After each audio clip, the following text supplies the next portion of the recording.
Hello welcome everyone to my channel business study with Akanksha. तो previous video में हमने पढ़ा था ऑर्गेनाइजेशनल स्ट्रक्चर क्या होता है। इस वीडियो में हम पढ़ेंगे टाइप्स ऑफ ऑर्गेनाइजेशनल स्ट्रक्चर कि ऑर्गेनाइजेशनल स्ट्रक्चर कितने तरह के होते हैं। तो एक बार हम लोग ने पिछले बार पढ़ा था उसको एक बार रिकॉल करते हैं कि ऑर्गेनाइजेशनल स्ट्रक्चर क्या होता है। तो ऑर्गेनाइजेशनल स्ट्रक्चर क्या होता है? Organisational structure is a network of job position responsibility and authority at different level of organization। मतलब एक ऑर्गेनाइजेशन में जितने लोग काम कर रहे हैं उनकी क्या अथॉरिटी है, उनकी क्या रिस्पॉन्सिबिलिटी है और उस किस जॉब पोजीशन पे काम कर रहे हैं, इन सब का साइकिल ही क्या होता है। एक ऑर्गेनाइजेशन स्ट्रक्चर में ये सारी चीज़ें होती हैं। तो अब पढ़ेंगे कि ऑर्गेनाइजेशनल स्ट्रक्चर कितने तरह के होते हैं। तो ऑर्गेनाइजेशनल स्ट्रक्चर मेनली दो तरह के होते हैं। पहला है फंक्शनल स्ट्रक्चर, दूसरा है डिविजनल। तो फंक्शनल स्ट्रक्चर क्या है उसके बारे में आज हम पढ़ते हैं। तो फंक्शनल स्ट्रक्चर आपको बता दूं, फंक्शनल स्ट्रक्चर क्या है। फंक्शनल स्ट्रक्चर क्या है? व्हेन एक्टिविटीज और job are group keeping in mind the function और the job, then it is called functional structure. जैसे कि अगर किसी ऑर्गेनाइजेशन में उसमें जो फंक्शन परफॉर्म हो रहे उस हिसाब से अगर डिपार्टमेंट क्रिएट हो, उस हिसाब से ग्रुप क्रिएट हो, तो उस तरह के ऑर्गेनाइजेशनल को हम लोग कहते हैं फंक्शनल ऑर्गेनाइजेशनल स्ट्रक्चर। जैसे कि अगर एक ऑर्गेनाइजेशन उसमें परचेज हो रहा है, फिर एडवर्टाइजमेंट हो रहा है, सेल्स हो रहा है, मार्केटिंग हो रहा है, तो इस हिसाब से अगर उसमें एक्टिविटीज़ को कैटेगराइज किया गया हो तो इस तरह का ऑर्गेनाइजेशन को क्या कहते हैं? फंक्शनल कहते हैं। जैसे परचेज का भी जो हो रहा है वो परचेज डिपार्टमेंट में हो जाए, परचेज में भले वो कॉस्मेटिक का परचेज हो रहा है या फिर टेक्सटाइल से रिलेटेड परचेज हो रहा है या फिर किसी और चीज़ से रिलेटेड हो रहा है, तो सारे परचेज सिर्फ परचेज वाले में जा रहे हैं। तो इसको कहते हैं कि organisational structure created as per function. Okay, इसके एडवांटेज क्या है? अगर आप लोग एग्जांपल लेना चाहो तो एग्जांपल के साथ भी बता देंगे कि अगर किसी और स्टोर डिपार्टमेंट में परचेज के लिए एक अलग स्टोर क्रिएट किया गया है, सेल्स करने के लिए अलग स्टोर क्रिएट किया गया है, उस प्रोडक्ट को ही एडवर्टाइज करने के लिए अलग स्टोर डिपार्टमेंट क्रिएट किया गया है, तो ये उसका फंक्शनल स्ट्रक्चर हो जाएगा। ओके, अब नेक्स्ट हम लोग पढ़ेंगे उसका एडवांटेज क्या है। तो पहला आया आपका ऑक्यूपेशनल स्ट्रक्चर, मतलब जो जिस चीज़ के स्पेशलाइज होगी, occupational specialisation. Since functional structure emphasis place on specific function, मतलब सिर्फ फंक्शंस के आधार पर होते हैं। जो परचेज से रिलेटेड वो सिर्फ परचेज में होंगे। तो इससे क्या होगा, जो परचेज से रिलेटेड अगर उस किसी कोई इफ़िशिएंट है, मतलब परचेजिंग को रिलेटेड लेके, तो वहाँ पे उसका क्या, वहाँ पे उसका स्पेशलाइजेशन बाहर आएगा, वो काम और एफिशिएंट वे में कर पाएगा। नेक्स्ट है promote control and coordination with in department. अगर फंक्शनल में अगर ऐसा मतलब फंक्शंस के हिसाब से डिपार्टमेंट क्रिएट होते हैं तो वहाँ पे कंट्रोल और कोऑर्डिनेशन क्या होगा, बेटर होगा। अच्छे तरीके से उसको क्या कर पाएंगे, वहाँ पे कोऑर्डिनेट कर पाएंगे सारी एक्टिविटीज़ को। नेक्स्ट है increase manager and operational efficiency. और ऐसा होगा तो वहाँ पे जो भी मैनेजर्स वर्क करेंगे परचेज डिपार्टमेंट की, सिर्फ परचेज ही डिपार्टमेंट में होगा, एक दूसरे से क्या हो जाएगा, झगड़ा का कम चांसेस हो जाएगा और उससे क्या होगा, उनका इफ़िशियंसी बढ़ेगा। और जाहिर सी बात, जब इफ़िशियंसी किसी भी वर्कर्स, किसी भी एम्प्लॉयज़, किसी भी मैनेजर की इम्प्रूव होगी तो उससे क्या होगा, उससे उनका प्रॉफिट इंक्रीज होगा। नेक्स्ट है it lead to minimum duplication of efforts की डुप्लीकेशन कम होंगे। जैसे कि एक ही आदमी एक काम को दो बार नहीं कर पाएगा, परचेज वाला भी कर पाएगा, सेल्स वाला अलग करेगा, परचेज वाला अलग करेगा, अगर इस डिपार्टमेंट में ऐसा रूल फॉलो होगा तो। ईजी एंड इफेक्टिव ट्रेनिंग, अब जो सिर्फ परचेज डिपार्टमेंट में, अब उनको परचेज से रिलेटेड ही ट्रेनिंग देंगे ना, एकदम देंगे, क्योंकि सिर्फ परचेज डिपार्टमेंट में है तो उसमें ट्रेनिंग देने में भी आसानी होगी। नेक्स्ट लास्ट पॉइंट है due attention to different function. अब फंक्शंस के आधार पे अगर हम किसी भी ऑर्गेनाइजेशन को क्रिएट कर देते हैं तो डिफरेंट फंक्शंस पे जो टॉप लेवल मैनेजर है डिपार्टमेंट वाइज क्रिएट करेंगे तो हम लोग ईजिली आइडेंटिफाई कर सकेंगे कि वहाँ पे कैसा मतलब काम किया जा रहा है, वहाँ पे कंट्रोल कैसा है और उस पर अटेंशन वो लोग दे पाएंगे। ओके, अब नेक्स्ट पॉइंट आता है इसका डिसएडवांटेज। इसका डिसएडवांटेज क्या है इस तरह के ऑर्गेनाइजेशन का? Places less importance to overall objective organisation. हाँ, ये पॉइंट है। अब एक ऑर्गेनाइजेशन का कॉमन ऑब्जेक्टिव होगा। जैसे कि एक कॉमन ऑब्जेक्टिव हो गया कि इस बार अपनी सेल्स 10% से इंक्रीज़ करने की। अगर फंक्शनल स्ट्रक्चर में ऐसा होता है कि परचेज़ का अलग होता है, तो वो परचेज़ वाले अपना एक ऑब्जेक्टिव बनाएंगे, सेल्स वाले अपना एक ऑब्जेक्टिव बनाएंगे, मार्केटिंग वाले अपना बनाएंगे, एडवर्टाइजिंग वाले अपना बनाएंगे। जब सारे अपने अपने में करने लगेंगे तो जो ऑर्गेनाइजेशनल का मेन मोटो होगा, जो मेन ऑब्जेक्टिव होगा, वो क्या हो जाएगा, पीछे छूट जाएगा। तो यहाँ पे वो लोग क्या हो जाएंगे, यहाँ पे फंक्शनल स्ट्रक्चर फेल हो जाएगा उस common goal, common objective of organisation को अचीव करने में। नेक्स्ट हो जाएगा problem of coordination. Different department create होंगे, तो वो डिफरेंट डिपार्टमेंट के बीच में झगड़े का स्थिति क्या होगा, झगड़े का सिचुएशन क्रिएट हो सकता है, दोनों के बीच में मिसअंडरस्टैंडिंग क्रिएट हो सकती है किसी चीज़ को लेके, तो वहाँ पे क्या कोऑर्डिनेशन का दिक्कत आ जाएगा। नेक्स्ट आया इनफ्लेक्सिबिलिटी। अब फंक्शनल जब स्ट्रक्चर क्रिएट करते हैं तो वो क्या होता है, वो जो होता है सिर्फ उसी फंक्शन से रिलेटेड, मतलब नैरो होता है। अगर परचेज में है तो सिर्फ परचेज से रिलेटेड करेंगे, तो वहाँ पे इनफ्लेक्सिबिलिटी क्या हो जाती है, कम हो जाती है, वहाँ पे वो डाइवर्स एरिया में नहीं सोच पाते हैं। नेक्स्ट है कन्फ्लिक्ट ऑफ इंटरेस्ट। अब इंटरेस्ट का कन्फ्लिक्ट हो सकता है, जैसे फाइनेंस डिपार्टमेंट कह रहे हैं नहीं तुम फाइनेंस को, सेल्स डिपार्टमेंट को कह रहा है कि नहीं फाइनेंस हमारा कम है, तुम इतने ही में लेके अपना सेल्स तुमको अपना इंक्रीज़ करना है। परचेज डिपार्टमेंट को फाइनेंस वाला कह रहा है कि तुमको अपना परचेज क्या करना है और कम में करना है। तो यहाँ पे क्या होता है, यहाँ पे कन्फ्लिक्ट दोनों में क्या हो सकता है, क्रिएट हो सकते हैं, वहाँ पे पैदा हो सकते हैं। तो ये था हमारा फंक्शनल स्ट्रक्चर। नेक्स्ट पॉइंट पे आएंगे, एक और पॉइंट छूट रही है, वो है अकाउंटेबिलिटी। फिक्स करने में मुश्किल होगा, मतलब कौन किसके लिए अकाउंटेबल। अब सिर्फ परचेज डिपार्टमेंट वाले सोचेंगे जो परचेज डिपार्टमेंट का हेड है हम बस उसी के लिए अकाउंटेबल होंगे, वो लोग ऐसा फील करेंगे। मतलब अकाउंटेबिलिटी यहाँ पे क्या होगा, यहाँ पे फिक्स नहीं हो पाएगा। तो ये था हमारा फंक्शनल स्ट्रक्चर का एडवांटेज। अब सूटेबिलिटी सोचेंगे, अब ये फंक्शनल स्ट्रक्चर किस तरह के ऑर्गेनाइजेशन में सूट कर सकता है। तो पहला है फंक्शनल स्ट्रक्चर वहीं सूट करेगा जब division of work as per function होगा, और हर फंक्शंस में क्या होंगे, स्पेशलाइजेशन होंगे, और उसमें सिमिलर जॉब क्या होगा, एक जगह पे कैटेगराइज होगा।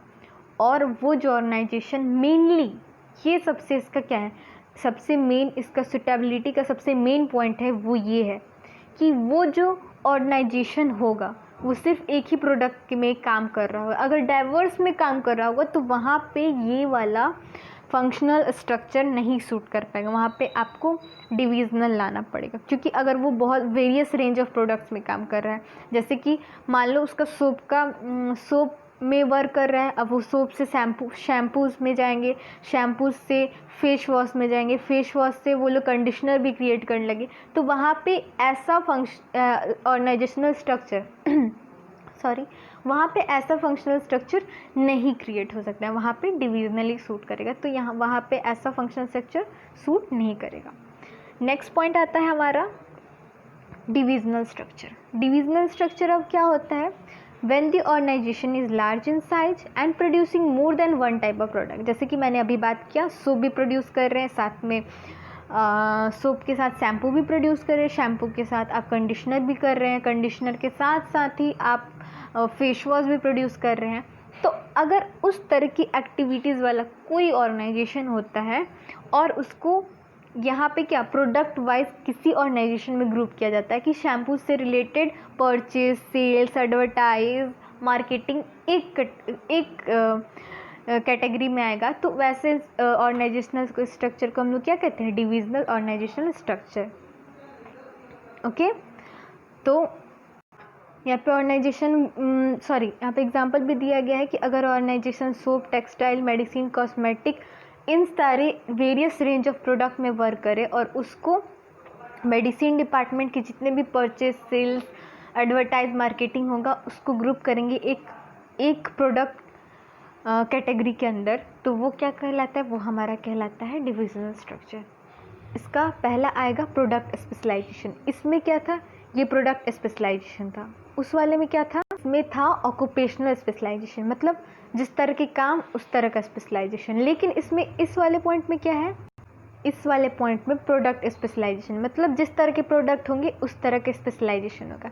जैसे अगर आप मेडिसिन प्रोड्यूस कर रहे हो, साथ साथ में कॉस्मेटिक भी प्रोड्यूस कर रहे हैं, तो मेडिसिन वाली जितने भी एक्टिविटीज़ होंगी सबको एक डिपार्टमेंट के अंडर कैटेगराइज करेंगे, जो कि है मेडिसिन डिपार्टमेंट। और मेडिसिन डिपार्टमेंट के अंदर ही क्या होगा, परचेज होगा, सेल्स होगा, और जो भी एडवर्टाइज मार्केटिंग हो रहा है वो सब हो पाएगा।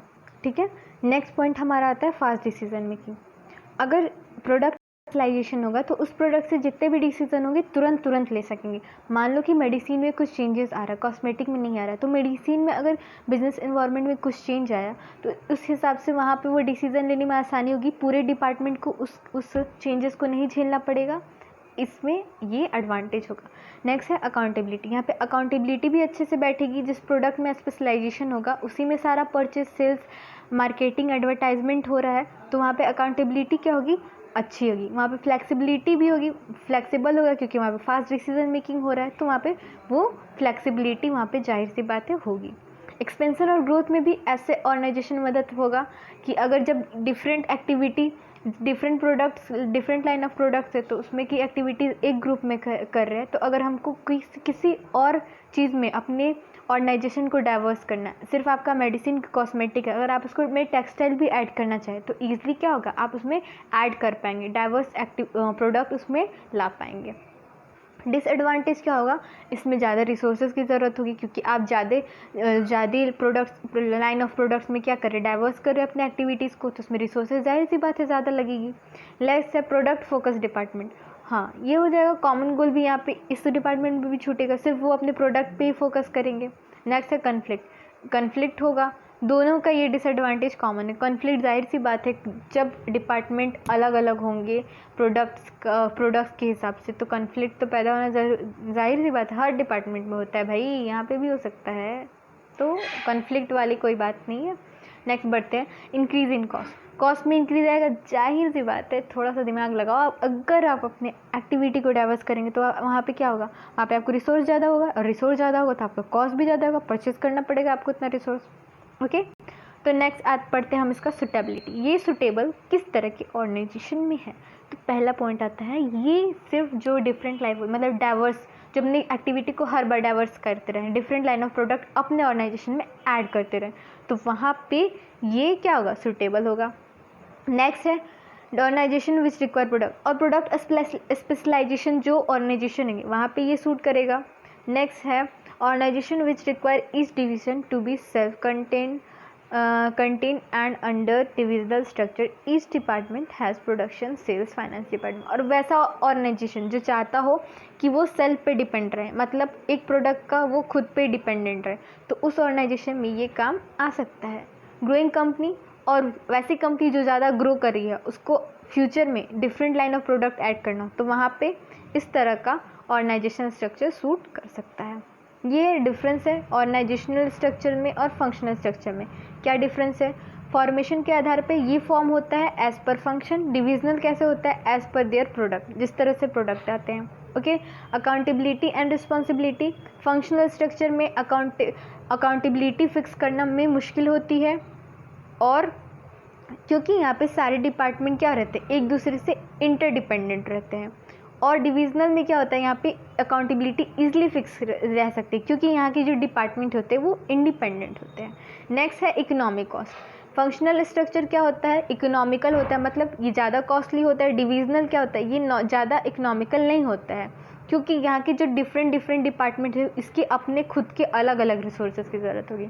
डेवलपमेंट ऑफ मैनेजर, फंक्शनल में लेस चांसेस होता है, क्योंकि यहाँ पे सिर्फ एक ही फंक्शन, मतलब एक ही लाइन ऑफ प्रोडक्ट में वर्क कर रहे हैं, वन लाइन ऑफ प्रोडक्ट। लेकिन डिविजनल में मैनेजर्स का ज़्यादा डेवलपमेंट होगा सॉरी, क्योंकि यहाँ पे क्या होगा,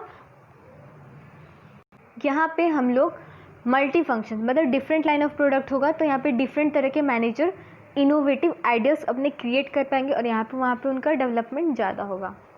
नेक्स्ट है स्पेशलाइजेशन। फंक्शनल में स्पेशलाइजेशन नहीं होगा, क्योंकि यहाँ पे सिर्फ एक ही प्रोडक्ट है। लेकिन डिविजनल में क्या होगा, डिफरेंट प्रोडक्ट है, तो यहाँ पे स्पेशलाइजेशन हो सकता है। कोऑर्डिनेशन क्या है, सॉरी, स्पेशलाइजेशन में फंक्शनल स्पेशलाइजेशन होता है, और इसमें होता है प्रोडक्ट स्पेशलाइजेशन। कोऑर्डिनेशन में ये जो होता है डिविजनल से थोड़ा कम कोऑर्डिनेट कर पाता है। और डिविजनल क्या होता है, ये जो होता है बहुत अच्छे से कोऑर्डिनेट हो पाता है, क्योंकि यहाँ पे एक प्रोडक्ट से रिलेटेड एक्टिविटीज़ एक ही डिपार्टमेंट के अंदर होती है। ऑटोनॉमी ऑफ ऑपरेशन मतलब अपने ऑपरेशंस करने की छूट किस में ज़्यादा है, तो फंक्शनल में क्या है, कम है। और किस में, डिविजनल में क्या है, ज़्यादा है। ये किस लिए सूटेबल है, ये सारे ऑर्गेनाइजेशन के लिए सूटेबल है, मतलब हर तरह के ऑर्गेनाइजेशन ऐसे स्ट्रक्चर को ले सकता है। लेकिन जो डिविजनल है वो सिर्फ जो भी ऑर्गेनाइजेशन अगर वो डाइवर्स एरिया में अपने product different line of product add करता है, उसके लिए सिर्फ ये सूटेबल है। अब देखिए आपको यहाँ पे समझाया गया है, ये किसका एग्जाम्पल है, ये वाला जो आप देख रहे हैं ना, ये बहुत अच्छा एग्जाम्पल आप लोग को देख के समझाया गया है। ये है आपका एग्जाम्पल डिविजनल स्ट्रक्चर का। ओके, तो यहाँ पे देखिए जैसे board of director, managing director इसके नीचे। अब मैनेजिंग डायरेक्टर के नीचे देखिए क्या है, ये है आपका पहला डिपार्टमेंट जो है प्रोडक्ट स्पेशलाइजेशन, मतलब इसमें सिर्फ टेक्सटाइल डिपार्टमेंट की सारी चीज़ें होंगी, चाहे वो प्रोडक्शनल हो, परचेज हो, मार्केटिंग हो, फाइनेंस हो। कॉस्मेटिक डिपार्टमेंट का भाई अपना अलग है, मेडिसिन का भी अलग है, सोप का भी अलग है।